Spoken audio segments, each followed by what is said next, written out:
నమస్తే, welcome to Anantha TV. నేను దీప్తి మధుసూదన్ రెడ్డి.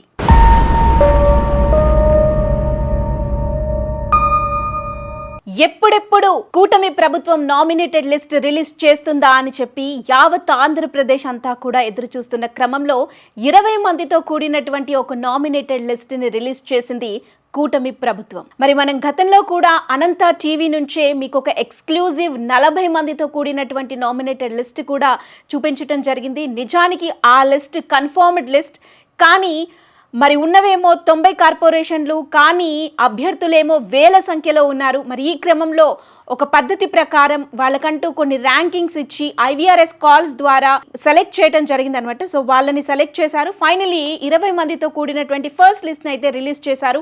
మిగతా 70 కార్పొరేషన్లకు సంబంధించిన లిస్ట్ కూడా త్వరలో రాబోతుంది. మనం గతంలో అనంత టీవీ నుంచి ఏదైతే ఒక లిస్ట్ ఇచ్చామో దాంట్లో కొంతమంది ప్రస్తుతం ఉన్నటువంటి 20 మంది లిస్ట్లో కూడా ఉన్నారు. మిగతా వారందరూ కూడా సెకండ్ లిస్ట్లో డెఫినెట్గా వస్తారు. సో ప్రస్తుతం మరి లిస్ట్ ఏ విధంగా ఉంది, ఏ అర్హతని బేస్ చేసుకొని ఈ 20 మందికి ఇప్పుడు ఫస్ట్ లిస్ట్లో కార్పొరేషన్ బాధ్యతలు అప్పగించడం జరిగింది. సో మరి ఆ 20 మంది ఎవరు, ఏ అర్హతని బేస్ చేసుకొని వాళ్ళకి ఈ పదవులు కట్టబెట్టారు అనేది నేను మీకు చెప్పే ప్రయత్నం చేస్తాను. సో ముందుగా మరి కూటమి ప్రభుత్వం అధికారంలో ఉంది. మరి పొత్తులో భాగంగా ప్రతి ఒక్కరికి కూడా సమన్యాయం చేసే విధంగా ఈ లిస్టును అయితే రెడీ చేసినట్టుగా కూడా కనిపిస్తుంది.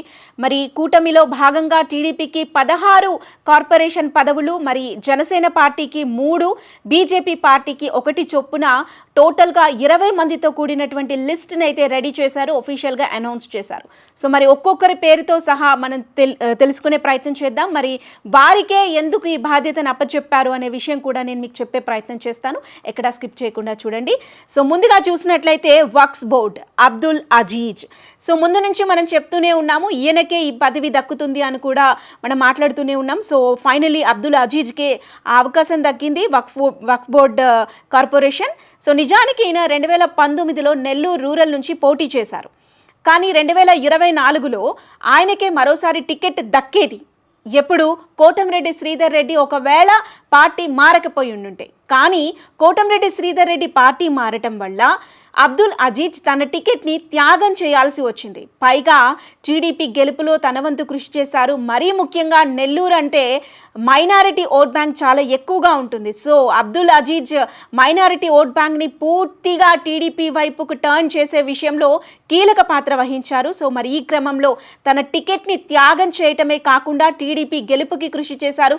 కోటంరెడ్డి శ్రీధర్ రెడ్డి గెలుపుకి తన వంతు ప్రయత్నం చేసిన క్రమంలో ఆయనకి వక్ఫ్ బోర్డ్ బాధ్యతలని అప్పచెప్పింది టీడీపీ ప్రభుత్వం.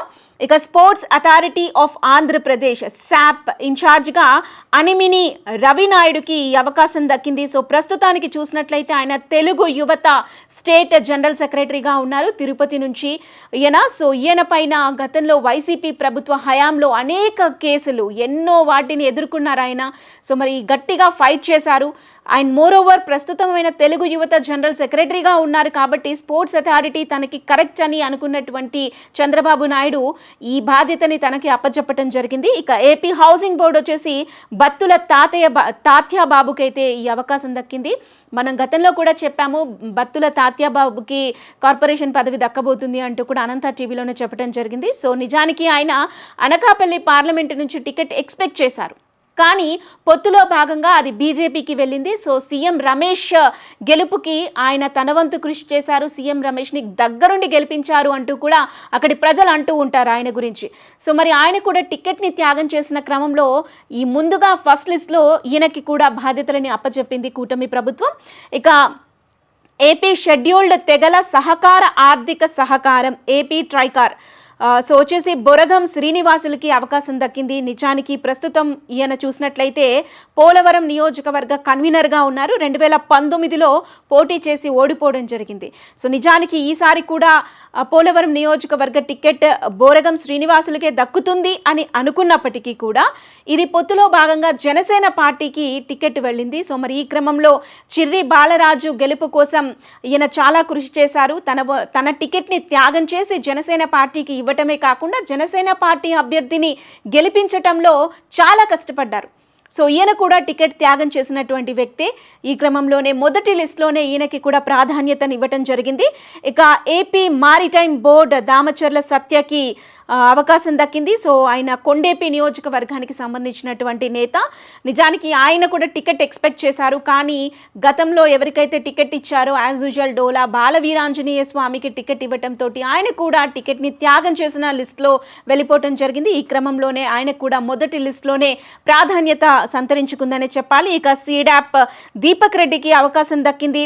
ఇక 20 point formula Lanka Dinakar. So BJP పొత్తులో భాగంగా బీజేపీకి ఈ కార్పొరేషన్ బాధ్యతలను అప్పచెప్పారు. సో ప్రస్తుతం లంకా దినకర్ వచ్చేసి బీజేపీ స్పోక్స్ పర్సన్గా ఉన్నారు. ఈయన కూడా ప్రకాశం జిల్లాకి సంబంధించినటువంటి వ్యక్తి, ఒంగోలు నియోజకవర్గానికి సంబంధించినటువంటి BJP leader. And AP mark fed వచ్చేసి కర్రోతు బంగారాజుకి దక్కింది.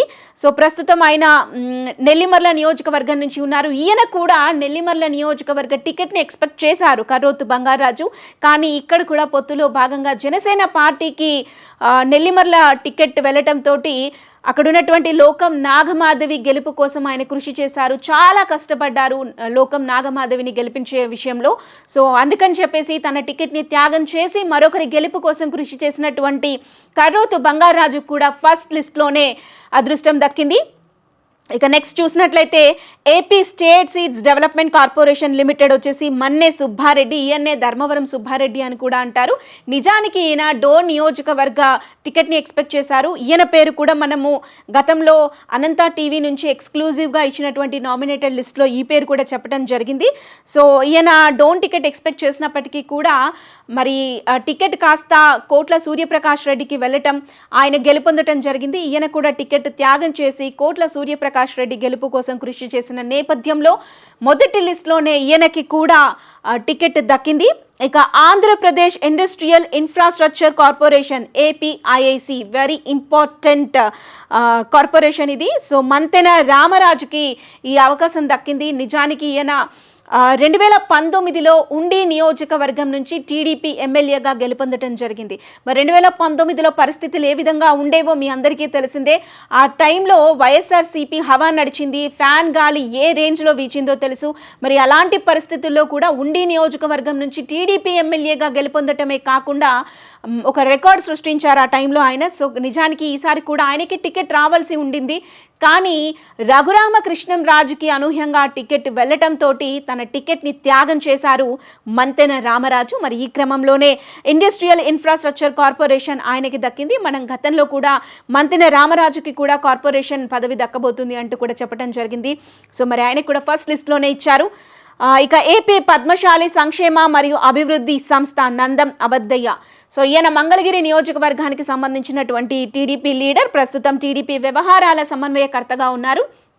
అండ్ సేమ్ టైం పద్మశాలి సామాజిక వర్గానికి సంబంధించినటువంటి నేత, పైగా మంగళగిరి నియోజకవర్గానికి సంబంధించినటువంటి టీడీపీ లీడర్ కావటంతో ఏపీ పద్మశాలి సంక్షేమ అభివృద్ధి కార్పొరేషన్ ఆయనకి దక్కటం జరిగింది.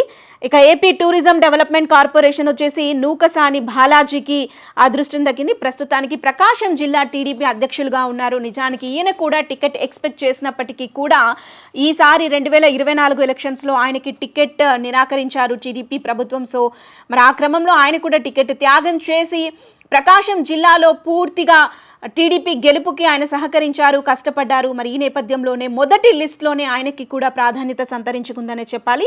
ఇక ఏపీఎస్ఆర్టీసీ చైర్మన్గా కొనకళ్ళ నారాయణ, మచిలీపట్నం ఎక్స్ ఎంపీ 2009, 2014లో 2 సార్లు వరుసగా గెలుపొందినటువంటి ఎంపీ ఈయన. సో ఆ 2 సార్లు గెలిచిన నేపథ్యంలోనే ఈయన కూడా మొదటి లిస్టులో ప్రాధాన్యత సంతరించుకుంది. ఇక ఏపీఎస్ఆర్టీసీ వైస్ చైర్మన్ పదవి కూడా ఈ మొదటి లిస్టులోనే ఇచ్చేశారు. పిఎస్ మునిరత్నం, కుప్పం నియోజకవర్గ టీడీపీ ఇన్ఛార్జీనా. సో కుప్పం నియోజకవర్గం అనగానే అందరికీ తెలుసు చంద్రబాబు నాయుడు గారే గుర్తొస్తూ ఉంటారు. మరి చంద్రబాబు నాయుడు ముఖ్యమంత్రి హోదాలో ఉన్నారు కాబట్టి ఆయన ప్రతిసారి కుప్పం నియోజకవర్గానికి వెళ్ళలేరు. సో మరి ముఖ్యమంత్రిగా బాధ్యతలు నిర్వర్తిస్తున్నటువంటి చంద్రబాబు నాయుడు లేని క్రమంలో కుప్పం నియోజకవర్గంలో టీడీపీని బలోపేతం చేయడానికి, టీడీపీని కాపాడుకునే విషయంలో కానీ మరి ప్రతి సందర్భంలో కూడా, ఇక గత ప్రభుత్వ హయాంలో అయితే పెద్దిరెడ్డి గారి ద్వారా అనేక ఇబ్బందులు ఎదుర్కొన్న వాళ్ళలో మునిరత్నం కూడా ఒకరున్నారు. సో మరి ఈ క్రమంలోనే గత ప్రభుత్వం నుంచి ఎన్నో ఇబ్బందులు ఎదుర్కొన్నటువంటి ఈ వ్యక్తికి కూడా మొదటి లిస్ట్లోనే ప్రాధాన్యత సంతరించుకుందనే చెప్పాలి. ఇక AP urban finance and infrastructure development corporation వచ్చేసి పీలా గోవింద సత్యనారాయణ. సో ఈయన నిజానికి 2014లో అనకాపల్లి టీడీపీ ఎమ్మెల్యేగా ఉన్నారు. తర్వాత రీసెంట్గా వచ్చినటువంటి విశాఖ ఎమ్మెల్సీ బై ఎలక్షన్స్లలో ఒకానొక సందర్భంలో టీడీపీ అభ్యర్థిగా పీలా గోవింద సత్యనారాయణనే నియమించబోతున్నారు అంటూ అనేక వార్తలు వచ్చినప్పటికీ కూడా మరి ఎవరిని అక్కడ అభ్యర్థిగా నియమించకపోవడం, బొత్స సత్యనారాయణ యునానిమస్గా గెలుపొందటం జరిగింది. సో ఈ క్రమంలోనే అటు టికెట్ని త్యాగం చేశారు, పైగా బై ఎలక్షన్స్లో కూడా అభ్యర్థిగా నియమిస్తారని ఆశించినప్పటికీ కూడా ఎవరిని నియమించకపోవటం, ఇవన్నింటి కారణాల దృష్ట్యా ఈయననికి మొదటి లిస్ట్లోనే అవకాశం ఇచ్చారు కూటమి ప్రభుత్వం. ఇక లెదర్ ఇండస్ట్రీస్ డెవలప్మెంట్ కార్పొరేషన్ వచ్చేసి పిల్లి మాణిక్యాలరావుకి అవకాశం దక్కింది. ప్రస్తుతం ఆయన టీడీపీ అధికార ప్రతినిధిగా ఉన్నారు. మరి వైసీపీ హయాంలో ఈయనపై కూడా అనేక కేసులు ఉన్నాయి. మరి వైసీపీ చేసేటటువంటి దుశ్చర్యలు కానీ, వైసీపీ చేస్తున్నటువంటి తప్పులని కానీ ఎత్తి చూపటంలో, తన గొంతు వినిపించటంలో ఎప్పుడూ కూడా ముందుండేవారు పిల్లి మాణిక్యాలరావు. సో మరి ఈ క్రమంలోనే మొదటి లిస్టులోనే ఆయనకి కూడా అవకాశం దక్కింది. ఇక నెక్స్ట్ చూసినట్లయితే ఏపీ రాష్ట్ర వినియోగదారుల రక్షణ మండలి పీతల సుజాతకి దక్కింది. ముందు నుంచి మనం చెప్తూనే ఉన్నాం ఆవిడకి ఈ బాధ్యతని ఇస్తారు అంటూ కూడా. నిజానికి ఆవిడ 2014లో చింతలపూడి నుంచి గెలుపొందడం జరిగింది టీడీపీ అభ్యర్థిగా. తర్వాత చంద్రబాబు నాయుడు మంత్రివర్గంలో కూడా ఆమె అవకాశం దక్కించుకున్నారు. మైనింగ్ మినిస్టర్గా కూడా పనిచేశారు. ఒకానొక సందర్భంలో చంద్రబాబు నాయుడు తన మినిస్టర్స్కి ర్యాంకింగ్ ఇస్తున్న క్రమంలో మరి పీతల సుజాతకే నంబర్ 1 ర్యాంక్ ఇవ్వటం జరిగింది. మరి ఎంత కృషి చేస్తే ఆమెకి నంబర్ 1 ర్యాంక్ వచ్చి ఉంటుందో అర్థం చేసుకోవచ్చు. ఇది కాకుండా గత వైసీపీ హయాంలో ఆమెపై అనేక కేసులు, మరి ఒక మహిళ అయినప్పటికీ కూడా ఆవిడపై కూడా కేసులు వేసినప్పుడు, మోపినప్పుడు మరి ఆవిడ ఎదుర్కొన్న తీరు, వీటన్నింటి దృష్ట్యా టీడీపీ ప్రభుత్వం, ప్రస్తుత కూటమి ప్రభుత్వం మొదటి లిస్టులోనే ఆమెకు కూడా ఒక కార్పొరేషన్ బాధ్యతని అప్పగించడం జరిగింది. సో మరి ఈ కార్పొరేషన్ బాధ్యతలు నిర్వర్తించడంలో కూడా నంబర్ 1 ర్యాంక్ సాధిస్తారేమో మనం చూడాలి. ఇక ఏపీ ఎంఎస్ఎంఈ కార్పొరేషన్ చూసుకున్నట్లయితే తమ్మిరెడ్డి శివశంకర్ ఇది వచ్చేసి జనసేన పార్టీకి వెళ్ళటం జరిగింది. సో ప్రస్తుతం ఆయన పార్టీ కార్యదర్శిగా పనిచేస్తున్నారు జనసేన పార్టీకి. నిజానికి ఈయన గ్రూప్ 1 స్థాయి ఉద్యోగి, కానీ ఆయనకి మెగా కుటుంబం పైన అభిమానం కావచ్చు, ముఖ్యంగా పవన్ కళ్యాణ్ పైన ఉన్నటువంటి అభిమానం కావచ్చు, ఈ క్రమంలో తన ఉద్యోగానికి రాజీనామా చేసి మరి జనసేన పార్టీలో చేరి ఆ పార్టీ గెలుపుకి తన వంతు కృషి చేశారు. నిజానికి ఆయన ప్రజారాజ్యం పార్టీ సమయంలో కూడా మెగాస్టార్ చిరంజీవితో కలిసి పనిచేయటం జరిగింది. మరి తర్వాత ఆయన జనసేన పార్టీ స్థాపించినప్పుడే వెంటనే తన ఉద్యోగానికి రాజీనామా చేసి మరి పార్టీలోకి వచ్చారు. పార్టీ కార్యదర్శిగా వ్యవహరిస్తున్నారు. సో ఈ క్రమంలోనే జనసేన కి సంబంధించి అంటే కూటమిలో పొత్తులో భాగంగా పొత్తు ధర్మం పాటిస్తూ ఎవరికైతే మరి జనసేన పార్టీకి 3 కార్పొరేషన్లు అప్పచెప్పారో ఇందులో భాగంగా శివశంకర్కి కూడా మొదటి లిస్టులోనే ప్రాధాన్యత సంతరించుకుందని చెప్పాలి. ఇక ఆంధ్రప్రదేశ్ రాష్ట్ర పౌర సరఫరాల కార్పొరేషన్ సివిల్ సప్లైస్కి సంబంధించి సో తోట మెహర్ సుధీర్కి అవకాశం దక్కింది. ఇది కూడా జనసేన పార్టీకే వెళ్ళింది. మరి నిజానికి ఈయన ప్రస్తుతానికి జనసేన పార్టీ కాకినాడ టౌన్ ఇన్ఛార్జ్గా ఉన్నారు. ఈయన ఒక అడ్వకేట్, వెల్ ఎడ్యుకేటెడ్ పర్సన్. ముందు నుంచి జనసేన పార్టీ స్థాపించినప్పటి నుంచి కూడా ఆయన పవన్ కళ్యాణ్తోనే ముందడుగు వేస్తూ వచ్చారు. ఇక చూసుకున్నట్లయితే ఈయనకి సివిల్ సప్లైస్ కార్పొరేషన్ వెళ్ళింది.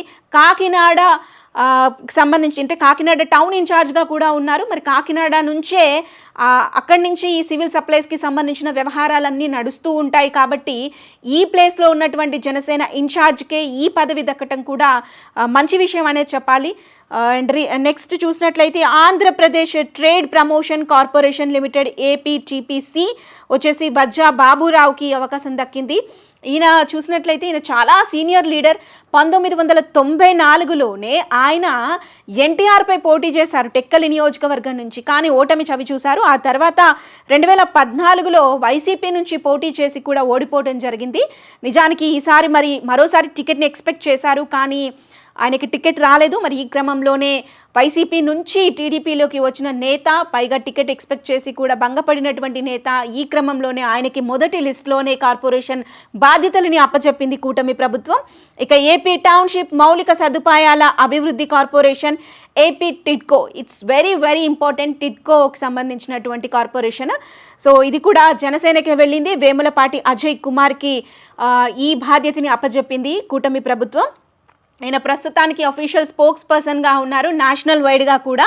సో ఎప్పుడూ కూడా జనసేనకి సంబంధించినటువంటి వాయిస్ వినిపించటంలో మరి అజయ్ కుమార్ ఎప్పుడు ముందుగా ఉంటారు. తన వాయిస్ని ఎప్పుడు స్ట్రాంగ్గా వినిపిస్తూ ఉంటారు. అటు వైసీపీ చేసినటువంటి తప్పులను ఎత్తి చూపటంలో కానీ, గతంలో పొత్తు లేని సమయంలో టీడీపీ చేసేటటువంటి మిస్టేక్స్ని ఎత్తి చూపటంలో కానీ అజయ్ కుమార్ తన వాయిస్ని చాలా స్ట్రాంగ్గా వినిపించారు. మరి ఈ క్రమంలోనే ఆయనకి కూడా మొదటి లిస్టులోనే ప్రాధాన్యత సంతరించుకుంది.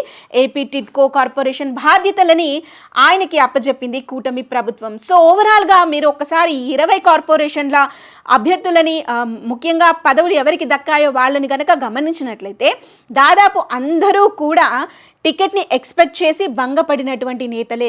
మరి పొత్తు ధర్మంలో భాగంగా ఇతర పార్టీలకి టికెట్లు కేటాయించటం, వాళ్ళకి టికెట్ రాకపోవటం, మరి తన పార్టీ అయినప్పటికీ కూడా కూటమిలో భాగంగా మరి తన అదర్ పార్టీ అయినటువంటి జనసేన కానీ బీజేపీని కానీ గెలిపించటంలో తన వంతు కృషి చేసిన వాళ్ళకే మొదటి లిస్టులో ప్రాధాన్యత సంతరించుకుందనే చెప్పాలి. అది కాకుండా వైసీపీ హయాంలో ఎన్నో ఇబ్బందులు ఎదుర్కొని, ఎన్నో పోలీస్ కేసులు తమపై మోపించుకొని, అనేక ఇబ్బందులు పడి ధీటుగా ఫైట్ చేసిన వాళ్ళకే మొదటి లిస్టులో ప్రాధాన్యత సంతరించుకుంది.